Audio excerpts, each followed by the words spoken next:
बिल्कुल यूँ लगता है जैसे कोई अभी नींद में सो लिया उठ के बैठ जाए।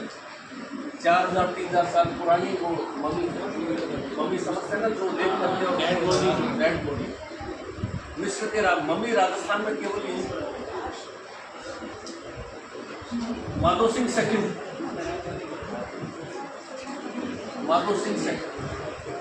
ये माधो सिंह सेकंड जो था ये बहुत ही पुरातन पंथी विचारधारा था।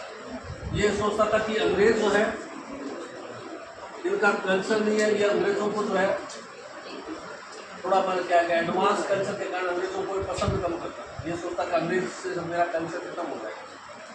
अब हुआ क्या था कि 1803 के अंदर ब्रिटेन के अंदर 1903 एडवर्ड सप्तम का जो है राज्यारोहण समारोह हुआ था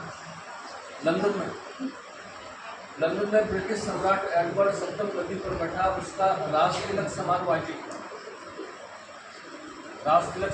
आयोजित हुआ। माधो सिंह सेकंड को भी आमंत्रित किया था। इनके लिए जाना जरूरी होगा। इनका ये मानना था कि अंग्रेजों की जो बुद्धि भ्रष्ट हुई है वो टेम्स नदी के पानी की वजह से, और लंदन में टेम्स का पानी इस कारण हो गया है कि इनकी बुद्धि भ्रष्ट होने की जाए। अपने साथ चांदी के 2 बड़े बड़े पात्र लेकर के गया था, जो आप सिटी पैलेस में देखोगे, जयपुर जाओगे सिटी पैलेस देखोगे तो वहाँ 2 बड़े बड़े चांदी के बड़े बड़े पात्र रखे हैं।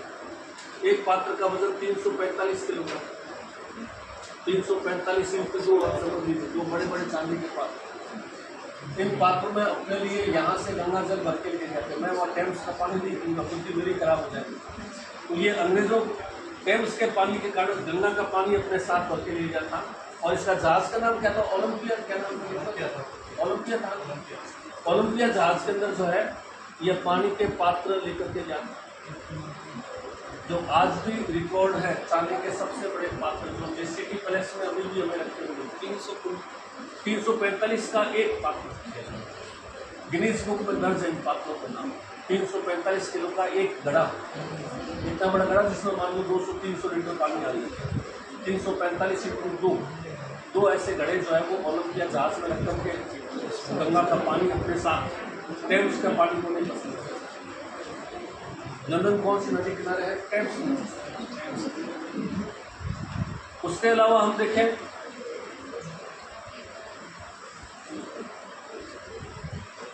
माधो सिंह सेकंड नाहरगढ़ जो किला है उसमें रहता था। नाहरगढ़ किले में जो है इसमें जो है अपनी 9 रानियों के लिए एक समान 9 महल है।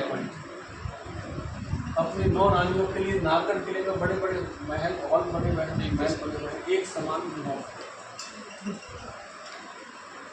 बनारस हिंदू विश्वविद्यालय की स्थापना के लिए उन्होंने 5 लाख रुपए का दान किया था माधो सिंह। बाकी और माधो सिंह ने कोई खास नहीं। बब्बर शेर कहते थे। बब्बर शेर, बिल्कुल। ये जैसे बदनाम बादशाह बब्बर शेर, माधो सिंह जो है वो बब्बर शेर था। बब्बर शेर रीजन ये है कि बस राजा उपाधि ले ली, बाकी ऐसा कुछ शेरवाड़ काम तो इसमें है। एक तो शेरवाड़ काम खत्म हो जब लड़ाइयाँ वगैरह हो। अब लड़ाइयाँ तो खत्म हो चुकी है, सब राजा जो है अंग्रेजों के अधीन है। सबको पता है कि अंग्रेज हमारे राज्य को सुरक्षित बनाए। इसीलिए आज़ादी के 1857 की क्रांति के दौरान या उनके पश्चात कोई भी राजा कोई भी जागीरदार ये नहीं चाहता था कि अंग्रेज यहाँ से जाए। किसी भी राजा ने क्रांति में कभी अंग्रेजों का महत्वपूर्ण साथ नहीं दिया। 1857 की क्रांति को छोड़ दीजिए, उसके बाद क्योंकि ये चाहते नहीं थे कि इनके जाते तो उनका राज्य खत्म हो। आपने वो बांसवाड़ा का पढ़ेंगे, चंद्रवीर सिंह जो बांसवाड़ा कहते थे, मैं अपने डेथ हो रहा है तो इनका राज्य खत्म हो रहा है। तो ये नहीं चाहते हैं कि अंग्रेज यहाँ से जाए, लोकतंत्र आ जाएगा। लोकतंत्र आ गया और जाने से सवाई मानसिंह जो है वो जयपुर पोलो के चर्चित खिलाड़ी थे। पोलो खेलते हुए लंदन में इनकी 1970 में मृत्यु हुई थी। सवाई मानसिंह की पत्नी काफी चर्चित रही जिसका नाम था गायत्री देवी।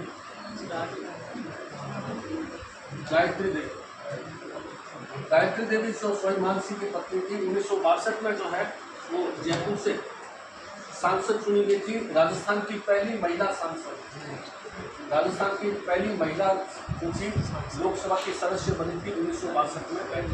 गायत्री देवी। इसका जो है MGD जयपुर में गायत्री देवी स्कूल खुला था। यह राजस्थान के अंदर लड़कियों का पहला पब्लिक स्कूल, सरकारी पब्लिक स्कूल। पब्लिक स्कूल का मतलब समझते हैं कि किसको कहते हैं? पब्लिक स्कूल किसको कहते हैं? प्राइवेट में। पब्लिक स्कूल का मतलब होता है कि अपन कह सकते हैं कि हॉस्टल सहित अपने जैसे बीकानेर में साधु पब्लिक स्कूल खुला हुआ। आप साधु पब्लिक स्कूल के अंदर कभी जाएंगे तो देखेंगे कि कोई भी जो आता था उसको हॉस्टल में रहना अनिवार्य था और वहीं उसका खाना पीना और वहीं उसके जो है व्यवस्था। लड़कियों के लिए पहले तो उस समय स्कूल भेजना ही बहुत थोड़ा मुश्किल काम, लोग भेजते हॉस्टल के अंदर लड़की को रखना, बोर्डिंग की तरह हो गया। बोर्डिंग स्कूल, और मतलब पब्लिक स्कूल का अपन कह सकते हैं बोर्डिंग स्कूल।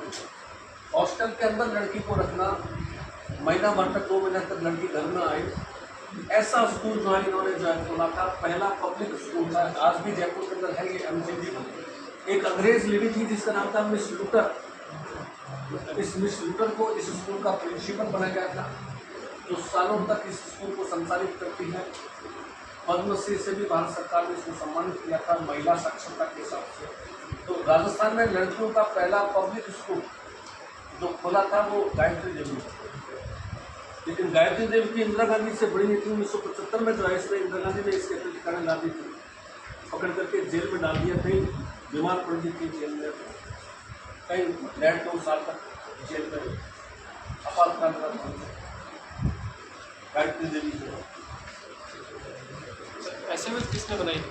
वो SMS सब वो स्वामी मान सिंह ने बनाई। खुद मान सिंह SMS स्वामी मान सिंह स्कूल, स्वामी मान सिंह हॉस्पिटल, स्वामी मान सिंह। बाद के जो जयपुर के राजा है उसमें कोई इसी में कोई विशेष, ये हमारा जयपुर का इतिहास करते हैं। तो हमें देखने पर मिलता है कि शुरू में कमजोर आता है, कुछ में एक बार स्ट्रॉन्ग राजा आ जाते हैं। बाद में जब अंग्रेज आ जाते हैं देश के अंदर, हर राजा अपनी सेना भंग कर देता है या सेना पर ध्यान देना बंद कर देता है और सब अधिक से अधिक जनता से टैक्स लेकर के सेना पर खर्च करने की बजाय अंग्रेजों पर खर्च करते हैं। अंग्रेजों पर खर्च करते हैं। देखिए जिस समय अंग्रेज इंडिया में आया है उस समय अंग्रेज वर्ल्ड के सबसे भूखमरे देशों में थे। उस समय अंग्रेज वर्ल्ड के सबसे भूखमरे देशों में। आप जो है दादा भाई नौरोजी की किताब आती है ब्रेन थ्योरी, जिसको वो कहते हैं पॉवर्टी एंड अनविटनेस rule in India, drain theory नाम है। कैसे अंग्रेज जो है यहाँ से पैसा ले जा रहे हैं। इंडिया अंग्रेजों के आने से पहले मुगल काल तक इंडिया वर्ल्ड का सबसे रिचेस्ट कंट्री था, सोने की चिड़िया, सबसे धनी देश था, सोने की चिड़िया। अंग्रेज एक फकीर की तरह आ रहा है इंडिया एज ए कलर बन करके, और जाते समय वो अरबपति बन करके सोने की ईंटें अपने साथ में, क्योंकि और चीज़ तो ले जा नहीं सकता, सोना इकट्ठा करके सोने की ईंटों, और बाद में यहाँ से जो सोना लूटा उसी सोने का उन्होंने उपयोग किया वहाँ औद्योगिक क्रांति के अंदर, और फिर औद्योगिक क्रांति करके वाइन की फैक्ट्रियों के अंदर माल बनाया, तैयार किया, सूती वस्त्र, और वो माल वापिस यहाँ भेजना शुरू कर दिया। तो यहाँ का उद्योग भी खत्म कर दिया, कुटीर उद्योग खत्म कर दिया, धन खत्म कर दिया। इंडिया आज़ादी के समय वर्ल्ड के सबसे गरीब कंट्री हो गया, लेकिन आज़ादी से अंग्रेजों के आने से पूर्व India was the richest country. 22% के आसपास वर्ल्ड की GDP जो थी वो इंडियंस की थी आज़ादी से पूर्व, अंग्रेजों के आने से पूर्व। तो आज़ादी के बाद में 2 से 2.5% ही आज वर्तमान में कितनी है? वर्तमान में कितनी है? वर्तमान में इंडिया की GDP 10 से 11% है, 10% है वर्ल्ड GDP का 10%। और वर्ल्ड व्यापार में इंडिया का योगदान जो है वो थोड़ा कम है, 1.8 या 2% का। यानी कहीं पर भी अगर 100 रुपये का व्यापार होता है तो उसमें 2 रुपये व्यापार में हमारा इंडिया का। ज़्यादातर व्यापार किस वक्त स्थान है, कोई अपने क्या IT sector. India IT sector में वर्ल्ड का किंग है। तो अपने सॉफ्टवेयर टेक्नोलॉजी जो है ना, इन कंपनियां इंडिया की सबसे टॉप है। बाकी टेक्नोलॉजी में अभी भी इंडिया थोड़ा कम टेक्नोलॉजी नहीं है। कंप्लीट कर लेते हैं आज आमेर का शासन 1778 से 1803। प्रताप सिंह 1778 से 1803, 1803। पहली घटना तुंगा युद्ध 1787, तुंगा युद्ध जयपुर, तुंगा युद्ध जयपुर, प्रताप सिंह तुंगा युद्ध जयपुर 1787 है। जयपुर तुंगा युद्ध जयपुर, पाटन से तुंगा युद्ध जयपुर 1787। प्रताप सिंह व मराठा सरदार महादाजी सिंधिया में हुआ, या प्रताप सिंह ने मराठा सरदार महादाजी सिंधिया को हराया। प्रताप सिंह ने मराठा सरदार महादाजी सिंधिया को हराया। महादाजी सिंधिया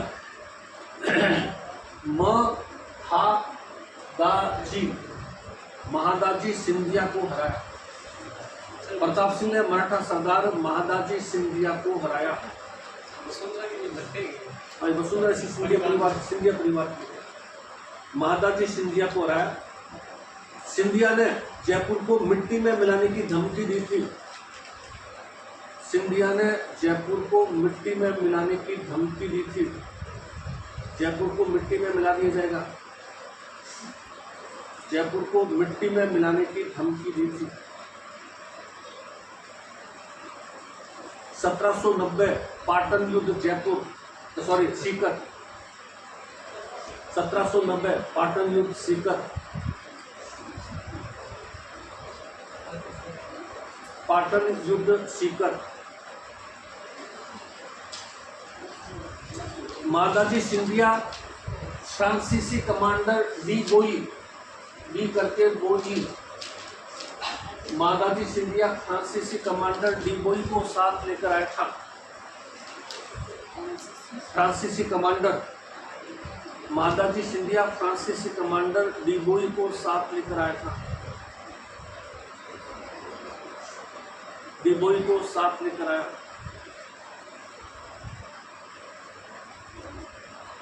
प्रताप सिंह हार गए। प्रताप सिंह हार गए। 20 लाख रुपए की चौथ दी, जो उस समय के हिसाब से बहुत ज्यादा थी। प्रताप सिंह हार गए। 20 लाख रुपए की चौथ दी। हाँ, प्रताप सिंह ने दी महादाजी को। प्रताप सिंह हार गए। हारने के बाद में मराठे क्या मांगेंगे? चौथ मांगेंगे, या तो अटैक करेंगे या चौथ दीजिए। तो प्रताप सिंह ने चौथ कितना दी थी? 20 लाख रुपए। ये राशि ध्यान इसलिए रखना क्योंकि ये मैक्सिमम चौथ राशि है। 20 लाख रुपए चौथ दी थी। आगे आ जाइए। तीसरा युद्ध।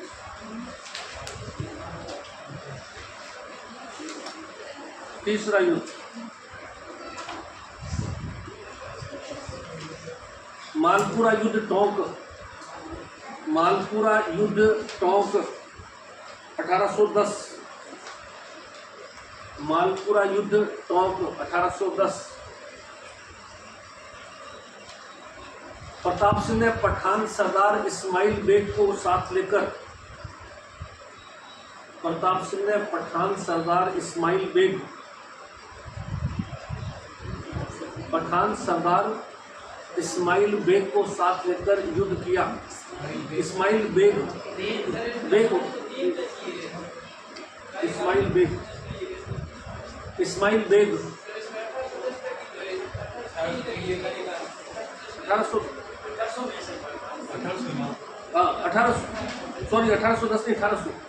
1810 में जो है इस्माइल बेग को साथ लेकर युद्ध किया, परंतु हार गए। परंतु हार गए। सांस्कृतिक है वही मराठों से, परंतु हार गए। इस्माइल बेग को साथ लेकर मराठों से युद्ध लड़ा, हार गए। तो केवल एक युद्ध जीता था प्रताप सिंह ने, तुंगा। 2 में डिफीट हुए। सांस्कृतिक उपलब्धियां, प्रताप सिंह की सांस्कृतिक उपलब्धियां शॉर्ट में लिखा हूँ, कल्चर में विशेष हो जाएगी डिटेल में। पहला सांस्कृतिक उपलब्धियां। पहली उपलब्धि, प्रताप सिंह ने जयपुर में तमाशे की शुरुआत की थी। प्रताप सिंह ने जयपुर में तमाशे की शुरुआत की थी। तमाशे की शुरुआत की थी। दूसरा, प्रताप सिंह ने चित्रकला के विकास हेतु सूरत खाना खोला था। सूरत खाना प्रताप सिंह ने चित्रकला के विकास हेतु सूरत खाना खोला था। सूरत खाना चित्रकला डिपार्टमेंट ऑफ पेंटिंग, सूरत खाना खोला था। तीसरा, प्रताप सिंह ने ब्रज निधि नाम से संगीत पर रचनाएं लिखी। प्रताप सिंह ने ब्रज निधि नाम से संगीत पर रचनाएं लिखी। ब्रज निधि नाम से संगीत पर रचनाएं लिखी।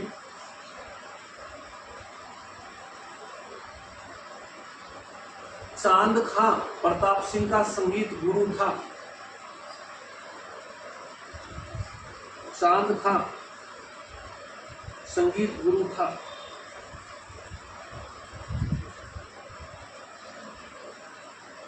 संगीत गुरु था। प्रताप सिंह ने इसे बुद्धि प्रकाश की उपाधि दी। प्रताप सिंह ने इसे बुद्धि प्रकाश की उपाधि दी। बुद्धि प्रकाश, बुद्धि प्रकाश की उपाधि दी। स्वर सागर चांद खां की रचना है।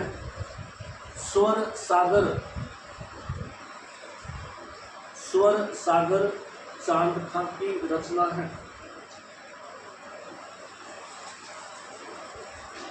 अगला पद, गणपति भारती प्रताप सिंह का काव्य गुरु था। गणपति भारती प्रताप सिंह का काव्य गुरु था।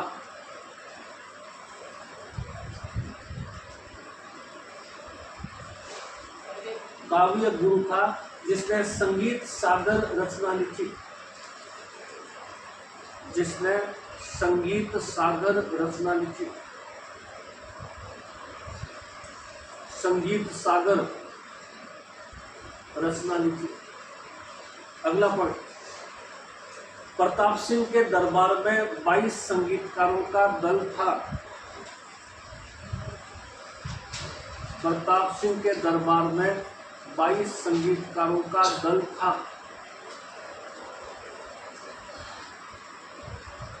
बाईस संगीतकारों का दल था। गंधर्व बाईशी कहलाता था। गंधर्व बाईशी, इस दल को गंधर्व बाईसी कहते थे। गंधर्व 22 से 22 दल को गंधर्व बाईसी कहते थे।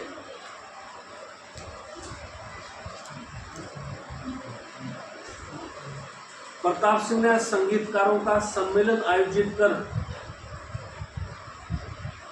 प्रताप सिंह ने संगीतकारों का सम्मेलन आयोजित कर संगीतकारों का सम्मेलन आयोजित कर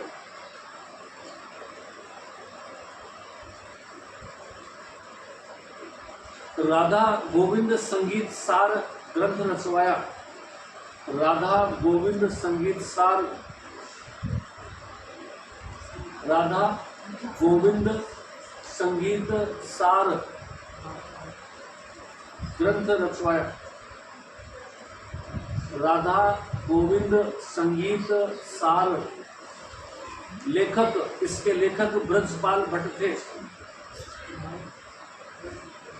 इसके लेखक ब्रजपाल भट्ट थे।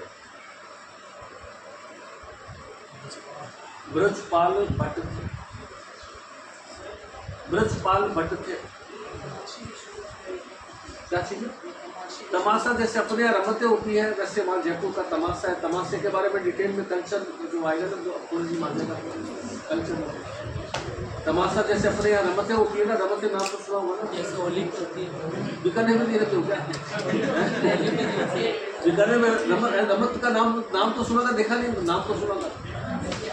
कोई बात, बीकानेर में आप बीकानेर से किसी भी एग्जाम के इंटरव्यू में जाएंगे, मैं आपको बता रहा हूँ, किसी भी इंटरव्यू में जाएंगे आप, चाहे कॉलेज लेक्चर का जाए हो, चाहे आरटीसी कोई भी इंटरव्यू, आप वो के सामने बीकानेर से आ रहा हूँ, वो पहला क्वेश्चन ये पूछेगा बीकानेर क्यों फेमस। आप क्या बोलोगे? पापड़, गुजिया, ये क्या चीज़ है, ये तो कोई भी बता सकता है। आपका आंसर क्या होगा? आपका आंसर अलग तरह का होगा। कि बीकानेर अपने सांप्रदायिक सौहार्द के लिए चर्चित है, बीकानेर अपनी सांस्कृतिक उपलब्धियों के लिए फेमस है, बीकानेर की रमतें, बीकानेर की पाटा संस्कृति, बीकानेर की हवेलियाँ पूरे इंडिया में फेमस है। तो वो ऐसे आंसर देना पड़ेगा। आप बोलोगे पापड़ भुजिया तो वो लेकर जाओ, पापड़ भुजिया तो हमें पता है क्योंकि वो तो सारे ही जानते हैं। तो बीकानेर की पहचान रमतें, बीकानेर की सांस्कृतिक धरोहर, बीकानेर के सांप्रदायिक, ये बीकानेर के लिए बोलना चाह रहा है। आपका आंसर दे, क्योंकि आप कॉलेज लेक्चर का इंटरव्यू देने जा रहे हो, आप आरएस का इंटरव्यू देने जा रहे हो और वो आपसे ये उम्मीद करके आप पापड़ भुजिया बताओगे बीकानेर क्यों फेमस है, तो ये आंसर सही नहीं करेगा। थोड़ा सा क्या क्या सांस्कृतिक उपलब्धि जो बीकानेर की है उसको भी जाना। चलिए आगे चलिए। रमतों का बंशीधर बत्ती तो प्रताप सिंह के समय आया था। प्रताप सिंह ने उसको महाराष्ट्र में से बुलाया। बाद में इसके क्या विषय है? नाम प्रताप सिंह जैसे बीकानेर भुजिया है। अब दूंगा सिंह तुमने तो थोड़ी बैठ कर नाम दूंगा सिंह है।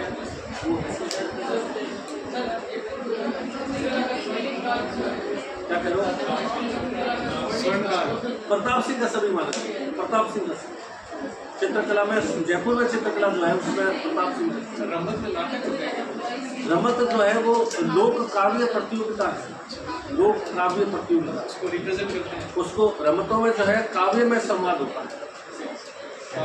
काव्य में मतलब एक व्यक्ति दोहे के अंदर बोलेगा, दूसरा व्यक्ति काव्य में उसका जवाब देगा। इसमें होगा क्या?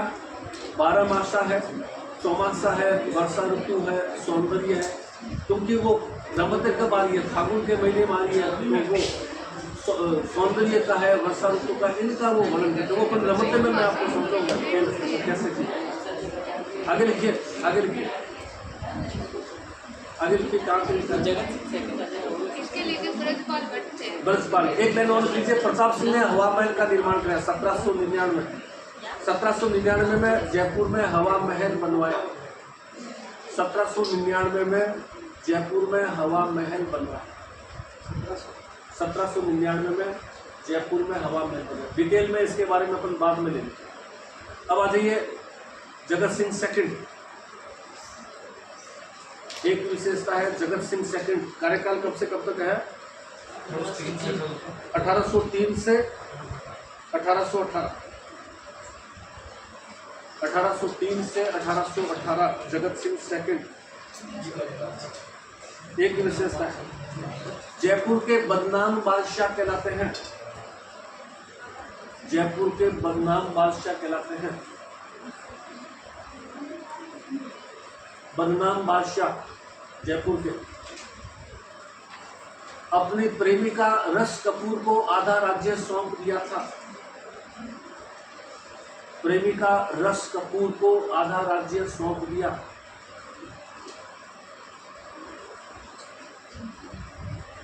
रस कपूर को आधा राज्य सौंप दिया। बाद में रस कपूर को नाहरगढ़ किले में कैद कर लिया गया। रस कपूर को नाहरगढ़ किले में कैद कर लिया। राम सिंह सेकंड, इतना ही। 1835 से 1880 राम सिंह सेकंड। 1835 से 1880 राम सिंह सेकंड। 1880 1835 से 1880। पहली विशेषता, 15 महीने की आयु में अंग्रेजों के संरक्षण में गद्दी पर बैठा। 15 महीने की आयु में अंग्रेजों के संरक्षण में गद्दी पर बैठा।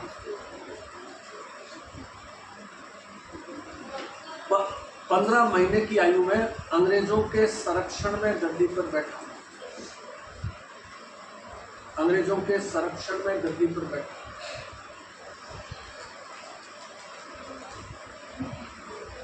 पहला संरक्षक जॉन लुडली था। पहला संरक्षक जॉन लुडली था। जॉन लुडली, लुडली जॉन लुडली, पहला संरक्षक जॉन लुडली बना था। इसके समय या इसने जयपुर में सामाजिक सुधार जयपुर में सामाजिक सुधार जैसे सती पर रोक,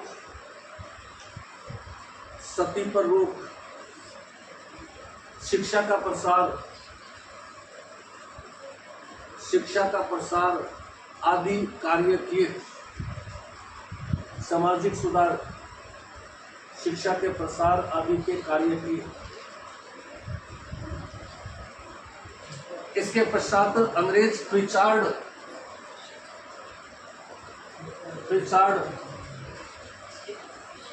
ब्रैकेट में 1849 प्रिचार्ड संरक्षक बना था।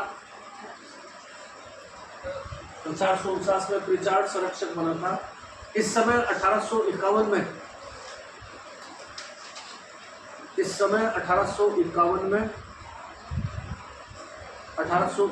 में राम सिंह सेकंड का राज तिलक किया गया था।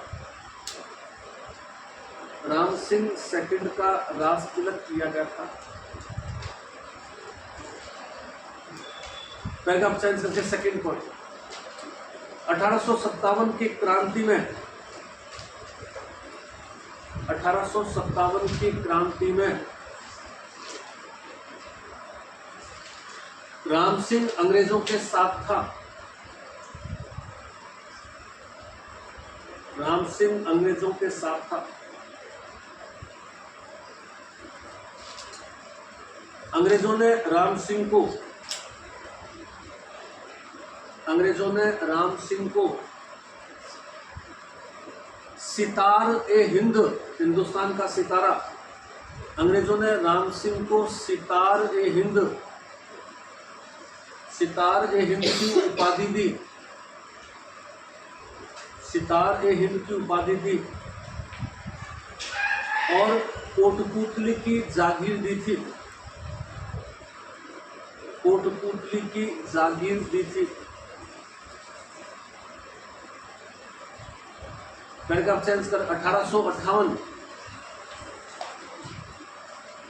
1858 राम सिंह ने जयपुर में मदरसा ए हुनरी खोला। राम सिंह ने जयपुर में मदरसा ए हुनरी, हुनर का मदरसा, जयपुर में मदरसा ए हुनरी खोला। मदरसा ए हुनरी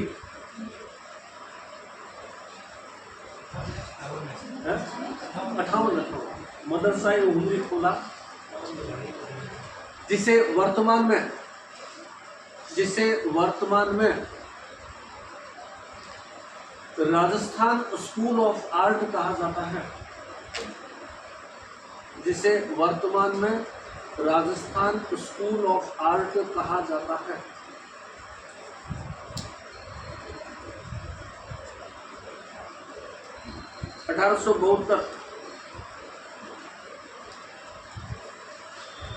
राम सिंह ने जयपुर में राम प्रकाश थिएटर खोला।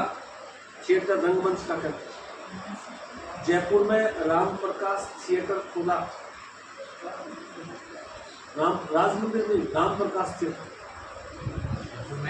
जयपुर में राम प्रकाश थिएटर खोला, जो पूरे उत्तर भारत का पहला थिएटर था।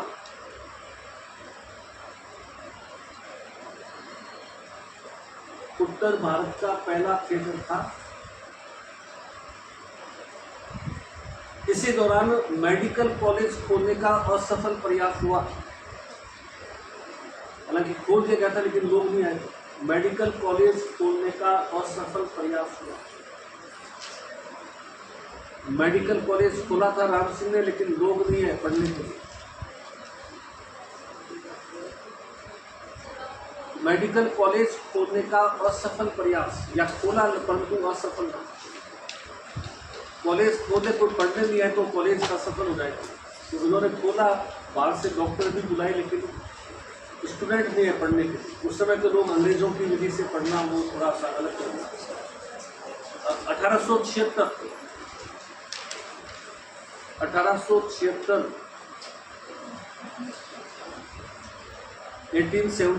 इसलिए आपने देखा होगा, अपन आगे पढ़ेंगे 1857 की क्रांति। 1857 की क्रांति के दौरान भारत का बुद्धिजीवी वर्ग था। वो इस क्रांति का विरोधी था। बुद्धिजीवी मतलब टीचर, अध्यापक, पत्रकार, राइटर, जो मतलब शिक्षा से मध्यम वर्ग जो करते हैं, बुद्धिजीवी मध्यम।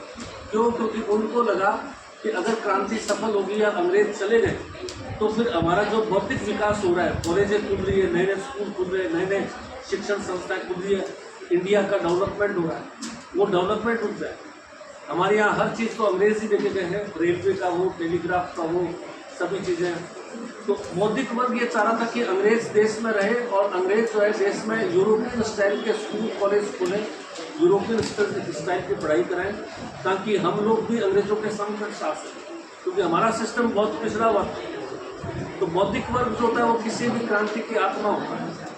हर क्रांति को सफल कराने में व्यक्ति जो सबसे महत्वपूर्ण होता है वो एक सामान्य पत्रकार, शिक्षक, writer, lecture, rater, doctor, engineer, ये लोग जो है क्रांति को सफल बनाते हैं, क्योंकि ये अपने भाषणों से, अपने लेखों से जनता को समझाते हैं। धनी आदमी को कोई मतलब नहीं, तो उसको तो अपने धन के ऐश में डूबा हुआ है, और गरीब आदमी है तो उसके लिए अपनी व्यवस्था करना वो उसमें बिजी है। एक जो मध्यम, समझदार, पढ़ा लिखा, शिक्षित वर्ग होता है वो ही किसी घटना को आगे बढ़ाता है, और वो लोग इस क्रांति के विरोधी होते हैं, क्योंकि उनको लगा कि अंग्रेज चले गए तो हमारे लिए विकास हो गया। इसलिए हिंदुस्तान की क्रांति असफल रही, फ्रांस की क्रांति सफल हो गई, रूस की क्रांति सफल हो गई, हमारी क्रांति असफल रही। फ्रांस में तो जो नेपोलियन था वो खुद कहता है अगर रूसों न होता तो फ्रांस में क्रांति नहीं। रूसों ने अपने लेख के अंदर जनता को इतना कर दिया कि हर व्यक्ति जो है वो राजा के खिलाफ हो। अपने यहाँ ये चीज़ नहीं है। आगे लिखिए 1876 1876 ब्रिटिश राजकुमार अल्बर्ट का भारत आगमन। ब्रिटिश राजकुमार अल्बर्ट का भारत आगमन। ब्रिटिश राजकुमार अल्बर्ट का भारत आगमन।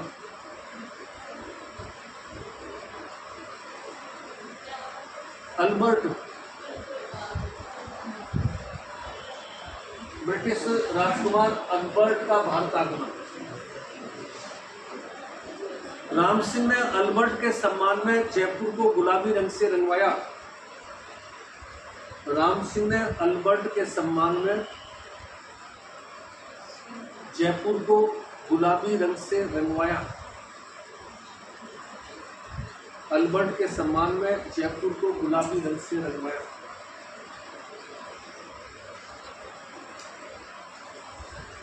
इंजीनियर स्टीवन जैकब, इंजीनियर का नाम ध्यान रखना, इंजीनियर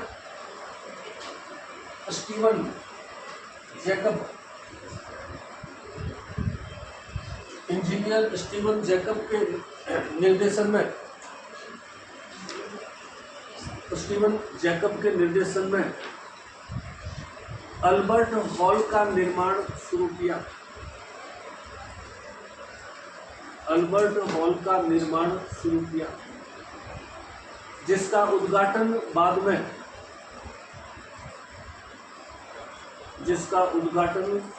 में माधो सिंह सेकंड ने किया था। ये पूरा नहीं कर पाए। उद्घाटन बाद में माधो सिंह सेकंड ने किया, माधो सिंह सेकंड ने किया था। माधो सिंह सेकंड ने किया। आगे इसी अल्बर्ट हॉल को, या यह अल्बर्ट हॉल राज्य का पहला म्यूजियम बना। यह अल्बर्ट हॉल राजस्थान का पहला म्यूजियम बना।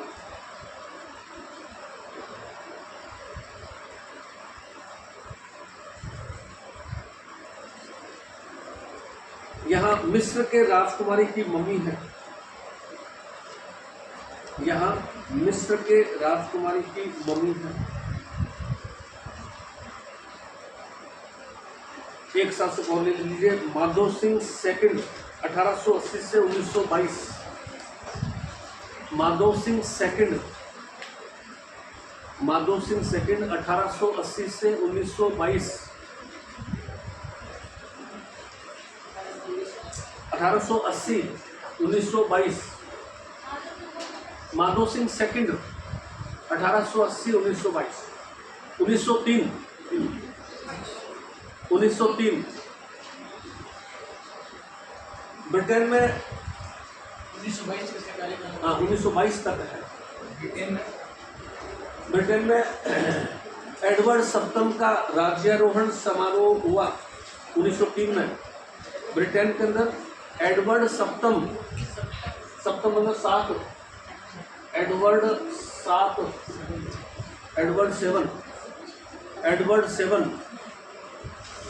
एडवर्ड सप्तम का राज्यारोहण समारोह हुआ। एडवर्ड 7 का राज्यारोहण समारोह हुआ।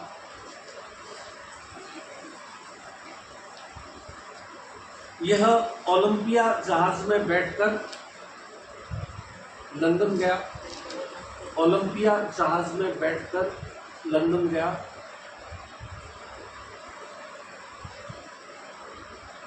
अपने साथ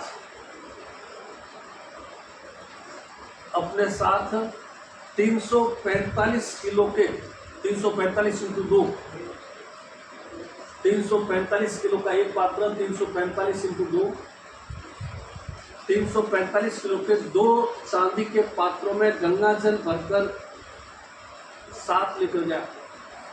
345 किलो के 2 चांदी के पात्रों में गंगा जल भरकर साथ लेकर गया। गंगा जल भरकर साथ लेकर गया। ब्रैकेट में कर दीजिए विश्व के सबसे बड़े चांदी के पात्र। विश्व के सबसे बड़े चांदी के पात्र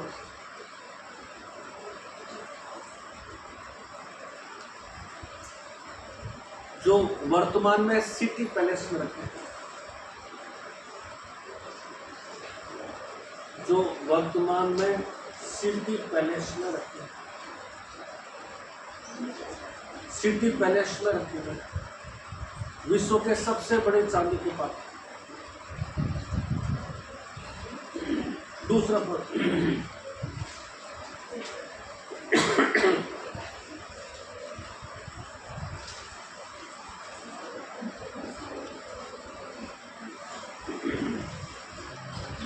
इन्होंने अपनी 9 रानियों के लिए, सेकंड पॉइंट, इन्होंने अपनी 9 रानियों के लिए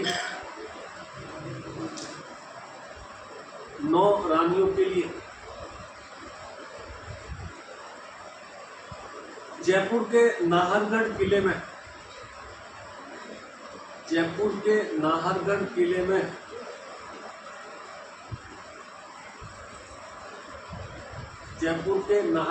में एक समान 9 महल बनवाए। एक समान 9 महल बनवाए। तीसरा पॉइंट,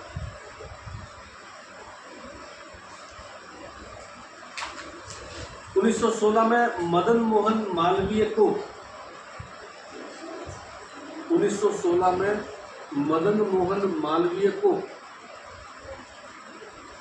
1916 में मदन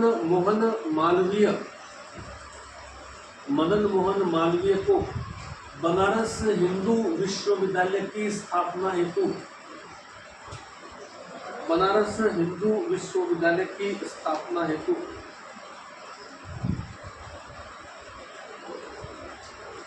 5 लाख रुपए का आर्थिक सहयोग दिया।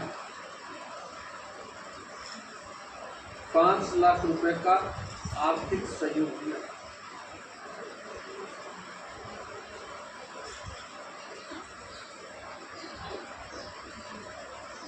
चौथा पॉइंट, जयपुर के सिटी पैलेस में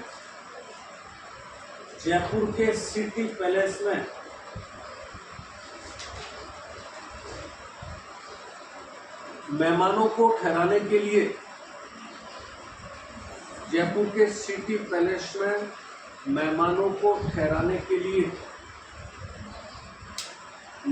को ठहराने के लिए इन्होंने मुबारक महल बनवाया।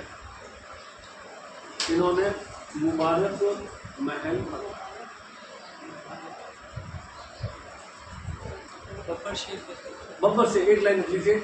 इनकी उपाधि बब्बर शेख की थी। उपाधि बब्बर शेर। देखो कम्युनिकेशन कैसे राजाओं में राजा जैसे वो आई थी ना लगान फिल्म देखा, लगान फिल्म में वो होता है ना ट्रांसलेटर होता है। तो जैसे आमिर खान वगैरह जो बातचीत नहीं कर पाते थे, ट्रांसलेटर होता। कुछ राजा सीख भी जाते थे या जो अंग्रेजों में टच में रहते, कई अंग्रेज